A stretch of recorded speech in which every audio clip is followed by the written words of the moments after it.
I thank the representative of China for the statement. I now give the floor to the representative of Greece. Thank you, Mr. President. Thank you for your swiftly scheduling today's vote on a draft resolution presented by the elected members, which comes at a most critical juncture, driven by the most dire humanitarian situation of the Palestinian population in the Gaza Strip.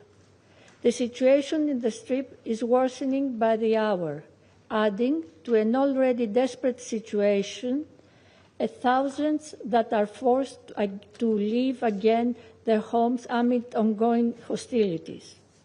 Food, water, electricity, medicine remain scarce. Essential needs for the human life are being denied to the people of Gaza. Starvation and malnutrition, especially among children, have reached alarming levels. The need to ensure unhindered, safe and sustained access for humanitarian assistance is urgent. At the same time, we do not forget the carnage of the 7th of October. We do not forget the hostages that continue to suffer in the hands of Hamas. Their immediate and unconditional release is imperative, and a ceasefire needed now more than ever remains elusive. This unprecedented situation compels us to raise our voices together. We still believe that diplomacy remains the most effective tool, even in the most difficult circumstances. We urge all parties to assume their responsibilities, return to the negotiation table as soon as possible, and be guided by international law and international humanitarian law to avoid a humanitarian catastrophe. I thank you. I thank the representative of Greece for the statement. I now give the floor to the representative of Denmark. Thank you, Mr. President. Denmark voted in favor of this resolution. We did so because we believe that this Council, as the custodian of international peace and security, has the responsibility to act decisively to address the situation in Gaza. We deeply regret that it was not possible today. By voting yes, Denmark voted in favor of responding to the catastrophic humanitarian situation, which has only deteriorated further with the confirmation of famine in Gaza and the expansion of the Israeli military operation in Gaza City. Our yes vote is a message to the starving men, women, and children. You are not forgotten. It's a vote in favor of upholding international law, demanding that the government of Israel immediately and unconditionally lifts all restrictions on the entry of humanitarian aid into Gaza. Trucks with life-saving aid are just waiting to be allowed to enter. Israel must ensure the safe, sustained, and unhindered distribution to the civilian population. Our vote is also a demand for the immediate, unconditional, and dignified release of all the hostages that have been cruelly held by Hamas and other terrorist groups. It's a message to them and their families. Your freedom and your well-being remain key to us. Lastly, our vote is a vote for peace, a peace that will allow this man-made humanitarian catastrophe to be stopped, a vote for the immediate, unconditional, and permanent ceasefire.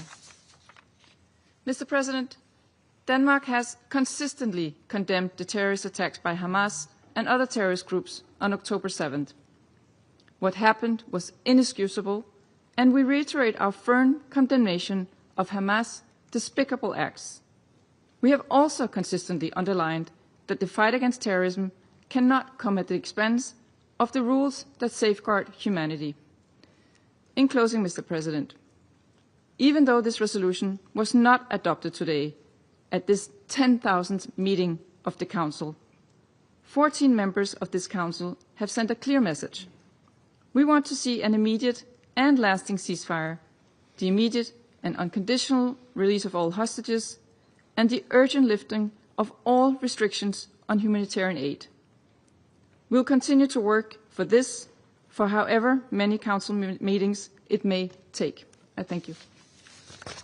I thank the representative of Denmark for the statement. I shall now make a statement in my capacity as the representative of the Republic of Korea. Almost 2 years have now passed since the horrendous terrorist attacks by Hamas against Israeli citizens, which has sparked Israel's massive military operations in Gaza, killing far too many Palestinians, including scores of women and children. Yet, we now confront another appalling development in Gaza. New, deadly IDF ground operations, forcing hundreds of thousands of exhausted and starved Palestinian civilians out of Gaza City. We strongly oppose these vast land and air attacks. It is deeply troubling that the endless humanitarian suffering of Palestinian civilians in Gaza still persists, while 48 Israeli hostages are still brutally held by Hamas. With the ongoing restrictions on the entry and delivery of humanitarian aid in Gaza, along with a total breakdown of law and order, innocent civilians are being starved. The IPC report last month indicating that famine was already happening in Gaza City was yet another wake-up call for this Council. Against this backdrop, the Republic of Korea has participated as one of the elected members of the Council on a new endeavor to pursue an outcome of the Security Council, demanding a ceasefire and the release of hostages, as well as an urgent increase of life-saving assistance based on the proven UN humanitarian system. We believe that the draft resolution tabled today contained important elements to forge meaningful improvement on the ground at this critical moment. Thus, it is deeply, deeply regrettable that the latest efforts by the E10 could not garner the support necessary for its adoption today.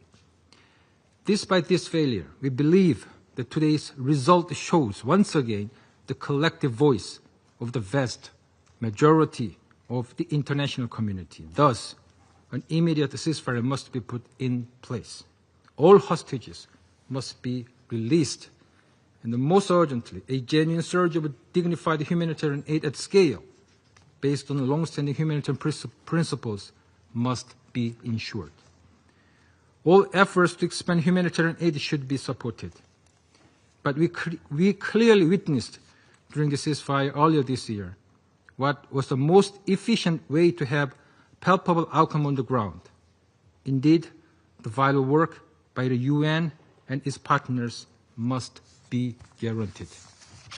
Aid seekers should be protected, and the fighting must come to a complete halt. On this occasion, we reiterate our firm support for the humanitarian organs of the UN, including OCHA and UNRWA. Civilians in Gaza, as well as hostages and their families, have suffered too much and far too long.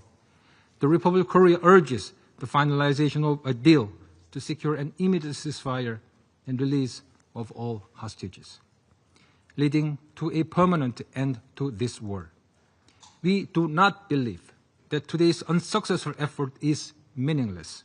Instead, we hope these efforts can help illuminate a path toward a durable peace and stability for all in the region. I resume my function as President of the Council. The representative of the United States has asked for the floor to make a further statement.